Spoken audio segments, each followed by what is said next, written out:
Hello students, today we will start exchange of gases. Because अपन ने last video तक अपन लोगों ने रेस्पिरेटरी सिस्टम में जो अपन ने पढ़ा था ह्यूमन रेस्पिरेटरी सिस्टम, इसमें अपन ने रेस्पिरेटरी ऑर्गन्स और इनका डिटेल्स देख लिया था, जनरल जो इंट्रोडक्शन होता है और mechanism of breathing. Now today we will start exchange of gases. Exchange of gases में अपन देखें तो अपन ने लास्ट में पढ़ा था कि जो एल्वियोली होती हैं ये कैसी होती हैं, ये एंड इट्स डक्ट ये होती हैं क्या, रेस्पिरेटरी पार्ट है ना। और बाकी जो लेफ्ट बचे हुए जितने भी रेस्पिरेटरी ऑर्गन्स हैं उनको अपन बोलते हैं कंडक्टिंग पार्ट। ओके, तो अब अपन स्टार्ट करते हैं कि एक्सचेंज ऑफ गैसेस कैसे होता है और कहाँ होता है। So, alveoli are the primary sites of exchange of respiratory gases. Okay, O2 and CO2 are exchanged by simple diffusion. So, when we will discuss about CO2 and O2, then हम उनके partial pressure के बारे में भी बात करेंगे यहाँ पर। ओके, क्योंकि अब अपन थोड़ा सा डीपली लेकर जाएंगे इसको। कि सम प्लेसेस पर जो पार्शियल प्रेशर होता है वो कैसा होता है, लिखा रहता है PO2 एंड PCO2। मैंने यहाँ पर एक टेबल भी मेंशन की हुई है गैसेस की, है ना। एटमॉस्फेयर में क्या है, लॉट ऑफ क्वांटिटी में गैसेस प्रेजेंट होती हैं, बट उनमें से किसी एक इंडिविजुअल गैस के प्रेशर को जब अपन देखते हैं then it is called partial pressure. Okay, अब pressure of individuals in a mixture of gases it is called partial pressure. Now exchange of gases हमारी बॉडी के किस पार्ट में होता है, एल्वियोली में। अपने को मालूम है, थोड़ा बहुत तो अपन यहाँ तक पढ़ के ही आ गए मैकेनिज्म है। इसमें से एक्सचेंज ऑफ गैसेस का जो प्रोसेस हो रहा है तो कोई ना कोई तो डेफिनेट फिनोमिनन होगा ही। अब डेफिनेट फिनोमिनन होगा तो कहना चाहिए सम सब्सटेंसेस फैक्टर्स भी होंगे, सम सब्सटेंस फैक्टर्स भी होंगे जो इस प्रोसेस को कंडक्ट करवाने के लिए रिस्पॉन्सिबल होंगे। So first factor is solubility of gases and second is thickness of membrane. इसमें टू फैक्टर्स मेनली काम करते हैं। First factor is solubility of gases and thickness of membrane. Okay, it means both factors पर ही exchange of gases अपना depend करेगा। If membrane बहुत ज़्यादा thick होगी तो रेट ऑफ डिफ्यूजन या एक्सचेंज ऑफ गैसेस कम हो जाएगा। सीधी सी बात है, जनरल सी बात है उसमें कि यदि थिक मेम्ब्रेन होगी तो रेट ऑफ डिफ्यूजन कम हो जाएगा, एंड थिन होगी मेम्ब्रेन तो रेट ऑफ डिफ्यूजन बढ़ जाएगा। अब नाउ अपन सॉल्युबिलिटी को लेते हैं, तो सॉल्युबिलिटी के बेस पर CO2 की जो सॉल्युबिलिटी होती है वो 20 to 25% O2 से ज़्यादा होती है, ठीक है ना। और O2 से ज़्यादा होती है किसमें, ब्लड में। सो इजीली डिजॉल्व हो जाती है।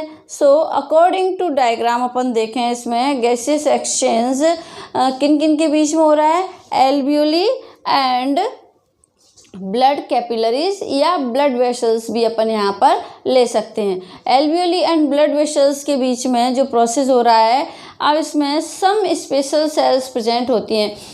अब पहले तो अपन देखें कि नाउ वी सी एल्वियोली में जो O2 प्रेजेंट है, ठीक है ना। तो सबसे पहले इस लेयर को ये क्रॉस करेगी, जो ये लेयर दिख रही है ना, ये इस लेयर को क्रॉस करेगी, ठीक है। या ये एल्वियोली में 3 लेयर्स प्रेजेंट होती हैं। सबसे फर्स्ट होती है एल्वियोलर, जिसको अपन बोलते हैं एपिथेलियम। बेसमेंट, ये मैंने यहाँ पर लेबलिंग की हुई है, बेसमेंट होता है ये अपना। थर्ड इसमें लेयर होती है कौन सी, एंडोथीलियम लेयर। ये 3 लेयर यहाँ पर प्रेजेंट होती हैं। इन 3 लेयर्स को क्रॉस करके ही O2 एंड CO2 का एक्सचेंज होता है। हियर मैंने एक टेबल शो किया हुआ है, मैंने आपको अभी बताया था कि इनमें जो O2 एंड CO2 का लेवल होता है, वॉल्यूम होता है, वो क्या होता है वो अपन देख लेते हैं। यहाँ पर O2 होती है एल्वियोली में तो 104 ml होती है और टिश्यूज़ में 40 होती है। इसको अपन किस में लिखेंगे, यहाँ पर NmHg इनकी यूनिट होती है, मतलब इसको अपन ml में नहीं लिखेंगे यहाँ पर। एग्जाम्पल यहाँ पर O2 है, उसका जो पार्शियल प्रेशर है वो कितना है, इसमें एल्वियोली में कितना है NmHg, कितना 104 NmHg। ये जो NmHg है मैंने यहाँ पर लिखा नहीं है स्पेस नहीं होने से, NmHg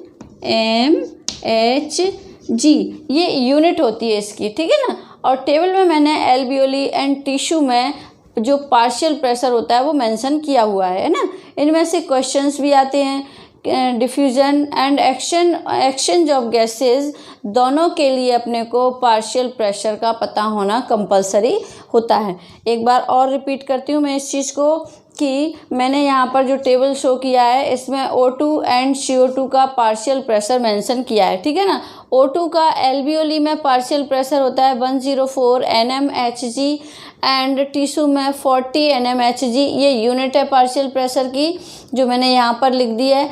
और CO2 का जो पार्शियल प्रेशर होता है एल्वियोली में वो 40 होता है और टिश्यू में 45 होता है। यहाँ पर मैंने शॉर्ट में PO2 एंड PCO2 लिखा हुआ है, मीन्स ये इनका पार्शियल प्रेशर है, ठीक है।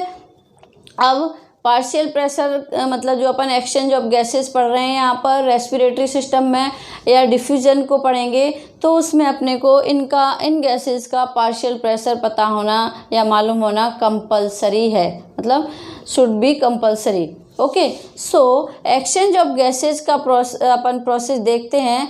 तो यहाँ डायग्राम में लॉट ऑफ टिश्यूज़ या ग्रुप का अपने को ग्रुप ऑफ सेल्स दिख रही हैं यहाँ पर। ये देखिए, ये अपने यहाँ पर मैंने एक डायग्राम शो कर रखा है जिसमें ये टिश्यूज़ हैं, या अपन यहाँ कह सकते हैं कि लॉट ऑफ सेल्स प्रेजेंट हैं यहाँ पर, है ना। सो सेल्स में अपन जानते हैं कि सेल्स में ब्रेक डाउन ऑफ ग्लूकोज का प्रोसेस होता है, और जब भी ग्लूकोज का ब्रेक डाउन होता है C6H12O6 अपन ने पढ़ा है, बहुत छोटे से अपन पढ़ते आ रहे हैं ये, +O2 equal to CO2 + H2O + energy मतलब जो रिलीज़ हो रही है। तो ह्यूमन टिश्यूज़ में जितने भी केमिकल रिएक्शंस होते हैं, मेटाबॉलिक रिएक्शंस होते हैं, उन सभी का रिजल्ट अपने को क्या मिलता है, CO2।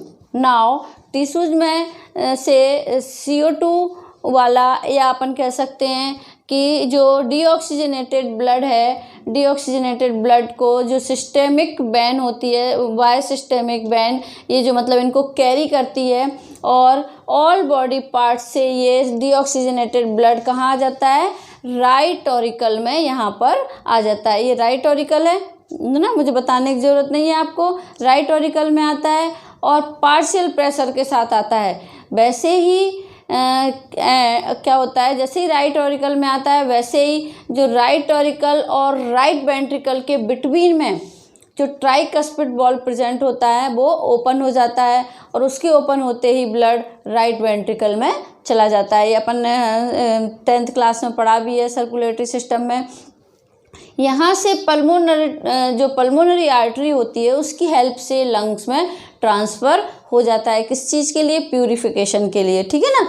और लंग्स में प्रेजेंट एल्वियोली के थ्रू एक्सचेंज ऑफ गैसेस होता है ना। एक्सचेंज ऑफ गैसेस होता है मीन्स जो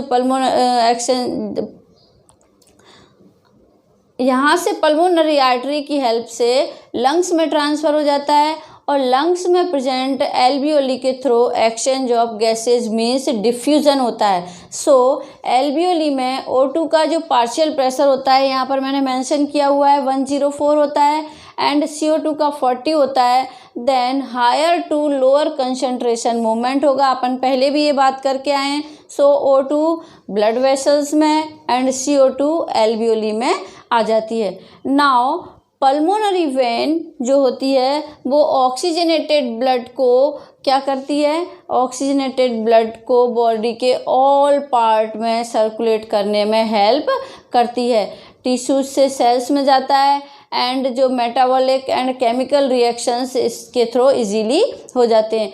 एक्सचेंज ऑफ गैसेस में हमने देखा कि ये 2 टाइम्स होता है, फर्स्ट तो सेल्स में, सेकेंड सेल्स एंड टिश्यूज़ में, एंड सेकेंड एल्वियोली एंड किसके बीच में, ब्लड वेसल्स के बीच में। है ना। ये चीज़ आपको बहुत अच्छे से समझ आ गई होगी कि अपन ने जो इस डायग्राम के थ्रू एक बार और मैं एक्सप्लेन कर देती हूँ कि फर्स्ट क्या होता है कि जैसे ही टिश्यू से CO2 वाला डीऑक्सीजनेटेड ब्लड है ये कहाँ चला जाता है, सिस्टेमिक वेन के जो है वो इसको कैरी करती है और राइट एट्रियम में इसको, या राइट ऑरिकल भी बोलते हैं जिसको, लेके जाती है किस पार्शियल विथ पार्शियल प्रेशर, ठीक है ना। और जैसे ही ये राइट ऑरिकल में आता है तो जो राइट ऑरिकल और राइट वेंट्रिकल के बीच में जो ट्राइकस्पिड वॉल प्रेजेंट होता है ये ओपन हो जाता है और ब्लड राइट वेंट्रिकल में आ जाता है। यहाँ से पल्मोनरी आर्टरी की हेल्प से ये लंग्स में ट्रांसफ़र हो जाता है। अब लंग्स में वी ऑलरेडी नो दैट कि लंग्स में क्या प्रेजेंट होती हैं, एल्वियोली प्रेजेंट होती हैं जिनके through exchange of gases means diffusion होता है। सो एल्वियोली में जो O2 का पार्शियल प्रेशर ऑलरेडी यहाँ मेंशन है कि 104 nmHg होता है और CO2 का एल्वियोली में पार्शियल प्रेशर 40 nmHg होता है। इट मीन्स जो डिफ्यूजन होगा, जो मूवमेंट होगा वो हायर टू लोअर कंसंट्रेशन होगा। सो जो O2 है ब्लड वेसल्स में एंड CO2 एल्वियोली में आ जाएगी। Now pulmonary vein oxygenated blood को, ये पल्मोनरी वेन मैंने यहाँ पर शो कर रखी है, पल्मोनरी वेन जो है वो ऑक्सीजनेटेड ब्लड को कहाँ ले जाएगी, लेफ़्ट एट्रियम में, और लेफ़्ट एट्रियम से लेफ़्ट वेंट्रिकल में ले जाएगी और इनके बीच में जो बाइकस्पिड वॉल प्रेजेंट होता है वो ओपन हो जाता है जब ये लेफ़्ट वेंट्रिकल में आता है, ठीक है ना।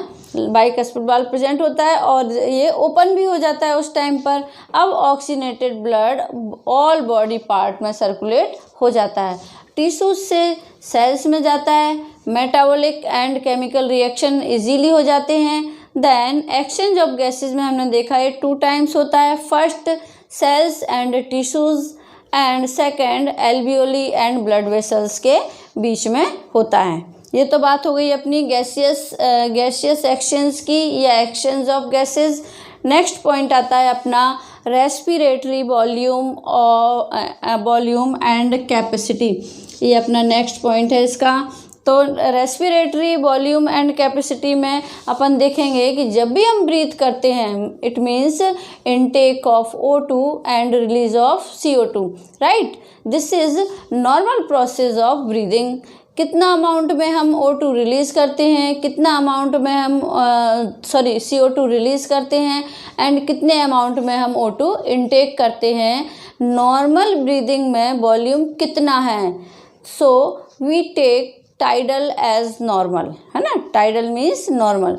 तो जब भी हम नॉर्मल ब्रीथ करते हैं तो फर्स्ट जो हमारा ब्रीदिंग रेट है वो मैंने आपको पहले भी बताया था कि 1 मिनट में 12 to 16 टाइम मीन्स ईयर हम, जैसे मैंने यहाँ मेंशन किया हुआ है कि टाइडल वॉल्यूम हमारा कितना है 500 ml 500 ml है। तो एक बार ब्रीथ करने पर जब हम 500 ml एयर इनटेक करते हैं तो एक बार ब्रीथ करने पर अपन 500 ml volume of air intake कर रहे हैं तो 1 मिनट में कितनी बार करेंगे। तो यहाँ पर अपन थोड़ा सा देख लेते हैं कि जब मैंने बताया था आपको कि 1 मिनट में अपन 12 टाइम कर रहे हैं या 16 टाइम, तो आप इसको देखेंगे कि अपन यहाँ पर 500 × 12 कर दिया तो कितना आ गया, यहाँ 6000 आ गया। 6000 आ गया ना, 6000 आ गया। इट मीन्स कि हम यहाँ मैंने मेंशन किया हुआ है ना 6000 to 8000 ml पर मिनट, मतलब 1 टाइम अपन 500 ml ले रहे हैं तो 1 मिनट में कितना होगा। 1 मिनट में अपने को मालूम है कि 12 to 16 टाइम हम ब्रीथ करते हैं तो अपना आ जाएगा ये 600 to 800 ml पर मिनट। नेक्स्ट आता है अपना, ये तो हो गया अपना टाइडल वॉल्यूम। अब मैंने यहाँ मेंशन किया हुआ है IRV means inspiration reserve volume, inspiratory भी कह सकते हैं अपन इसको, inspiratory reserve volume means tidal volume में तो अपन नॉर्मल ब्रीथ कर ही रहे हैं, और यदि अपन एडिशनल वॉल्यूम जो हम इनटेक कर सकते हैं, जैसे अपन कभी कभी बहुत गहरी सांस लेते हैं या स्विमिंग के टाइम पर हम पानी में सांस नहीं ले पाते इजीली, तो बाहर आकर बार बार हम सांस लेते हैं गहरी, तो उसको अपन बोलते हैं इंस्पिरेटरी रिजर्व वॉल्यूम। ठीक है, तो इंस्पिरेटरी रिजर्व वॉल्यूम कितना है अपना 2500 ml टू 3000 ml तक अपन यहाँ पर ले सकते हैं। नेक्स्ट आता है अपना expiratory reserve volume. Expiratory reserve volume means क्या है कि एक्सपिरेटरी में जितना एडिशनल अमाउंट ऑफ एयर हम 1 मिनट में एक्सपायर कर सकते हैं, मतलब हम CO2 टाइडल में तो नॉर्मल ब्रीथ कर ही रहे हैं, उसके अलावा हम जितना भी एक्स्ट्रा 1 मिनट में एक्सपायर कर सकते हैं CO2 को, वो अपना हो जाता है एक्सपिरेटरी रिजर्व वॉल्यूम। अब आता है अपना RB मीन्स यहाँ पर दिया हुआ है, RB मीन्स रेजिडुअल वॉल्यूम, मतलब बची हुई एयर। अभी अपन ने बात की थी ना कि गहरी सांस ले लेते हैं अपन, गहरी सांस ले ली पहले अपन इनटेक की फिर छोड़ दी, इट मीन्स जितना ERB के थ्रू अपन ने CO2 निकालने के बाद भी सम क्वांटिटी में अपने लंग्स के अंदर CO2 बची हुई रहती है, उसको अपन बोलते हैं रेसिडुअल वॉल्यूम। तो कितनी बची रहती है 1100 से 1200 ml वहाँ पर फिर भी बची रहती है। ठीक है ना। अब नेक्स्ट आता है अपना IC मीन्स क्या होता है कि inspirational capacity. Inspirational capacity means कि जो नॉर्मली अपन टाइडल वॉल्यूम में अपन ने देखा था कि 500 ml ब्रीथ करते हैं, ठीक है, मैं 500 ml ब्रीथ करती हूँ और एडिशनल मैंने 2500 ml तक कर सकती हूँ, है ना। तो इट मीन्स यहाँ पर मैंने लिखा है ना TB प्लस IRB, मतलब मैं 2500 ml, इतना तो मैं 500 ml तो कर ही रही हूँ और मैंने 2500 ml तक और एक्स्ट्रा मैं यहाँ पर इनटेक कर सकती हूँ। ये हो जाता है मेरा IC। ठीक है, फिर आता है अपना EC मीन्स क्या होता है। EC मीन्स होता है कि TB plus ERB expiratory capacity ये है। तो एक्सपिरेटरी कैपेसिटी मीन्स TB मतलब टाइडल में अपन नॉर्मल तो ब्रीथ कर ही रहे हैं एंड जितना मैं एडिशनल एक्सपिरेटरी मतलब एक्सपायर कर रही हूँ वो हो जाएगा यहाँ पर EC। फिर आता है FRC मीन्स होता है functional residual capacity. Functional residual capacity means कि मतलब नॉर्मल वे में हम इनहेल और एक्सहेल कर रहे हैं, मतलब जो अपने लंग्स में जो कहना चाहिए जो एयर रिमेन रह जाती बची रह जाती है उसको अपन बोलते हैं functional residual capacity. Okay, next आता है अपना VC means vital capacity. Vital capacity means जो अपन एक्स्ट्रा इनहेल कर रहे हैं एंड ऑल्सो एक्स्ट्रा एक्सहेल भी कर रहे हैं with maximum effort the volume of air breathe out. तो ये हो जाती है अपनी VC। तो VC में अपन एक्स्ट्रा क्या कर रहे हैं ERB TB प्लस IRB, मतलब नॉर्मल ब्रीथ तो कर ही रहे हैं, इसके अलावा भी अपन एक्स्ट्रा इनहेल भी कर रहे हैं और एक्स्ट्रा एक्सेल भी कर रहे हैं with extra effort, maximum effort कहना चाहिए। तो वो आ जाएगा वॉल्यूम अपना क्या VC।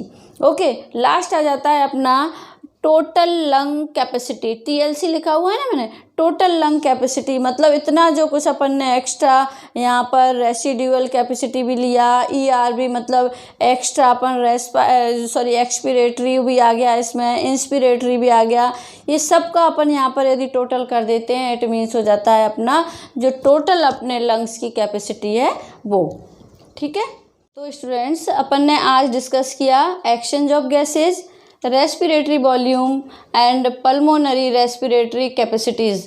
तो ये 2 पॉइंट्स आज अपन ने यहाँ पर डिस्कस किए थे, जिसमें एक्सचेंज ऑफ गैसेज में किन गैसेज का एक्सचेंज होता है आप ऑलरेडी जानते हैं, ये अपन ने यहाँ पर पूरा डिस्कस भी कर लिया है, डायग्राम के थ्रू भी कर लिया है। और जो अपनी रेस्पिरेटरी वॉल्यूम है, रेस्पिरेटरी वॉल्यूम में ये मैंने आपको सारा डिस्कस करके बता दिया है। अब अपन लेंगे थर्ड पार्ट में नेक्स्ट पॉइंट लेंगे जो अपने breathing of and exchange of gases के रह गए हैं, transport of gases, regulation of respiration and disorders of respiration. तो यहाँ तक यदि आपको कोई प्रॉब्लम है सेकंड पार्ट तक तो आप मुझे कमेंट बॉक्स में डाल दीजिएगा। Thank you.